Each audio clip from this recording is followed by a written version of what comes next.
भावना हिंदी है, आप क्या कहते हैं? ये हमारे लिए बहुत गर्व की बात है। मुझे आज जो हमारा राज्य स्तरीय 14 सितंबर को हिंदी दिवस मनाया जा रहा है और इसमें पूरे हिमाचल प्रदेश के हमारे विद्यार्थी यहाँ पर आए हैं, स्कूलों से भी आए हैं, महाविद्यालय से भी आए हैं, विश्वविद्यालय से भी आए हैं और बहुत से हमारे सरकारी कर्मचारी भी भिन्न भिन्न विभागों के, जिनका अपने अपने विभाग में अपने अपने कार्यों में एक अच्छा योगदान हिंदी को बढ़ावा देने के लिए रहता है। उन सबको आज यहाँ पे सरकार द्वारा सम्मानित किया गया है और एक प्रोत्साहन को दिया गया है कि आपको आने वाले समय में प्रदेश के अंदर हिंदी भाषा को बढ़ाना है। जैसा अभी सभी यहाँ पे सभी लोगों ने भी कहा कि हमारे लिए अभी तक ये दुख की बात है कि आज़ादी के इतने साल बीत जाने के बाद भी हिंदी को अभी तक पूर्ण रूप से राष्ट्रीय भाषा घोषित नहीं हो पाई है, मगर फिर भी इसके लिए प्रयास जारी है। निश्चित तौर से ये एक ऐसी भाषा है जो पूरे देश को एक धागे के अंदर पिरोने का कार्य कर सकती है। हम सभी भाषाओं का मान सम्मान करते हैं, चाहे वो दक्षिण भारत की भाषाएं हैं, चाहे वो ईस्टर्न भारत की भाषाएं हैं, चाहे वो पंजाबी है, चाहे वो मराठी है, मगर हिंदी भाषा मैं समझता हूँ कि एक ऐसी भाषा है जो भारत सरकार के सरकारी दस्तावेज में भी इस्तेमाल की जाती है। अधिकतर राज्यों के सरकारी कार्यक्रमों में जो हमारा ऑफिशियल जो कॉरेस्पॉन्डेंस है उसमें इस्तेमाल की जाती है, कोर्ट्स में इस्तेमाल की जाती है। तो निश्चित तौर से आने वाले समय में इसके लिए मजबूत प्रयास होने चाहिए भारत सरकार द्वारा कि हिंदी भाषा को राष्ट्रीय भाषा जो है वो घोषित होना चाहिए, इसमें कोई दो राय नहीं है। इससे एकता हमारे देश के अंदर, हमारे प्रदेश के अंदर बढ़ेगी।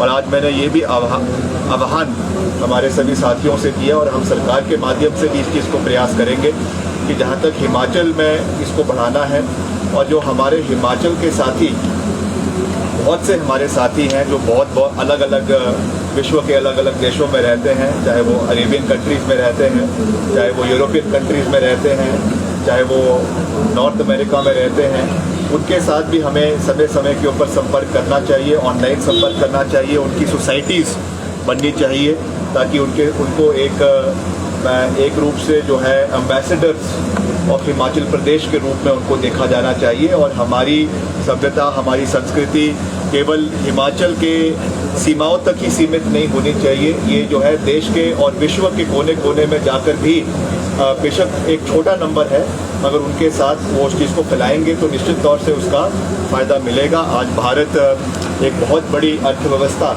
बनकर निकली है, इसमें कोई दो राय नहीं है, मैंने भी उसका जिक्र भी किया।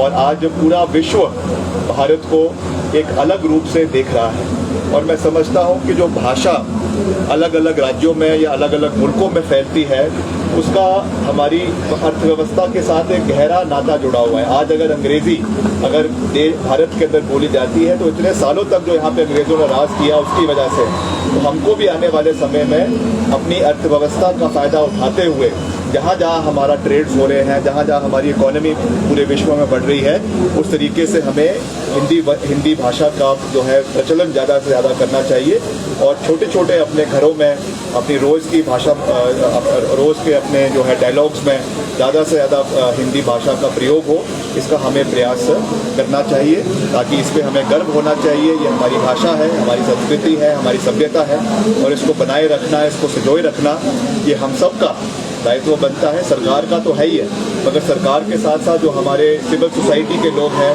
हमारे विद्यार्थी हैं, सब लोगों का ये दायित्व बनता है कि हम इसको बढ़ावा दें।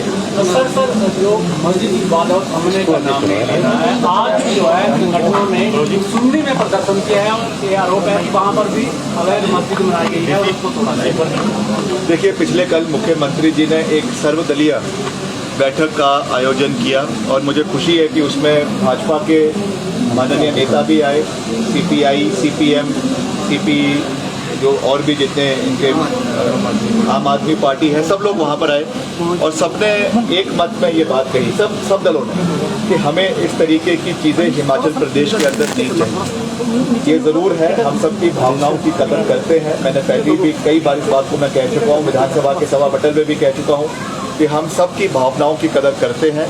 और जो भी अवैध है, जो भी अवैध भवन का निर्माण हुआ है, अवैध मस्जिद का निर्माण हुआ है या और किसी भवन का अवैध निर्माण हुआ है, उसको सरकार किसी के ऊपर कार्रवाई करेगी, मगर कानून के दायरे में रहकर करेगी। तो जहाँ जहाँ पर भी ये मसले आ रहे हैं, अभी संजौली का मसला आया है या मंडी में भी पिछले कल इसके बारे में चीज़ हुई है, वहाँ पर तो खुद उन्होंने जो है उसको डिमोलिश किया है और पीडब्ल्यूडी के लैंड के ऊपर वो बनाया गया था, उसका कुछ हिस्सा उसको डिमोलिश कर दिया गया है। वैसे ही जहाँ जहाँ पर भी ये है, इसको हमें कानून के दायरे में रहकर इस पर कार्रवाई करेंगे। मगर मेरा ये सबसे विनम्र निवेदन है कि हिमाचल प्रदेश एक शांति प्रिय राज्य है। हिमाचल प्रदेश में हम सबका सम्मान करते हैं, सबकी संवेदनाओं का सम्मान सरकार करती है, मगर हमें इन चीज़ों में ना पड़ते हुए इसे केवल एक राजनीतिक दृष्टि से ना देखते हुए इसे प्रशासनिक दृष्टि से देखने की आवश्यकता है। और मैं ये विश्वास दिलाना चाहता हूँ सरकार की ओर से कि जहाँ पर भी कोई अवैध जो है भवन बने हैं या अवैध मस्जिद बने हैं या और चीज़ें बनी हैं, उनके ऊपर कानून के तहत उसके ऊपर कार्रवाई करवाई जाएगी। इसका मैं पूरा विश्वास दिलाना। इस बारे में क्या जो हिंदू संगठनों की बातचीत की है, जितने भी हिंदू संगठन है उन्होंने कॉल किया था, क्या उनके प्रतिनिधियों से भी बात करने की कोशिश की थी? नहीं, देखिए हम अभी तो सर्वदलीय बैठक हुई है। आने वाले समय में जो हिंदू समाज के अलग अलग जो प्रतिनिधि हैं, जो उनके मेंबर हैं, उनके साथ भी बात करेंगे। वो भी हमारे साथी हैं, हमारे परिवार के लोग हैं, ऐसा कुछ नहीं है, ठीक है। उनकी जो भावनाएं हैं उनसे हम बात करेंगे, बैठ के चर्चा करेंगे। मैं ये कहना चाहता हूँ कि बात करके, वार्तालाप करके हर चीज़ का हल जो है वो निकल जाता है। तो ये तो कोई बहुत बड़ी चीज़ नहीं है, ठीक है, सबकी भावनाएं हम उसकी कदर करते हैं। बड़े बड़े मसले जो है वो वार्तालाप से सुलझा लिए गए। तो ये निश्चित तौर से मुझे इसमें विश्वास है कि जब हम साथ बैठेंगे, हिंदू जो हमारे समाज के अलग अलग साथी हैं, उनके प्रतिनिधि हैं, उनके साथ बैठेंगे, बात करेंगे, चर्चा करेंगे और हर चीज़ का हल निकाला जाएगा। मेरा उनसे विनम्र निवेदन है, हाथ जोड़ के विनम्र निवेदन है कि इस तरीके से कोई भी ऐसा काम ना हो जिससे प्रदेश की शांति और प्रदेश में जो एक भाईचारा है, प्रदेश में जो एक आपसी प्यार है, उसमें कोई ठेस पहुँचे। हम आपके साथ बैठने को तैयार है। जब आप कहेंगे, जहाँ आप कहेंगे, मैं खुद आने को तैयार हूँ। प्रदेश का नुमाइंदा होने के नाते मैं आपके साथ बैठूंगा और मुख्यमंत्री जी के साथ भी हम इस बात में चर्चा करेंगे और जो इसमें हल निकाला जा सकता है वो हम हल निकालने का पूरा प्रयास करेंगे।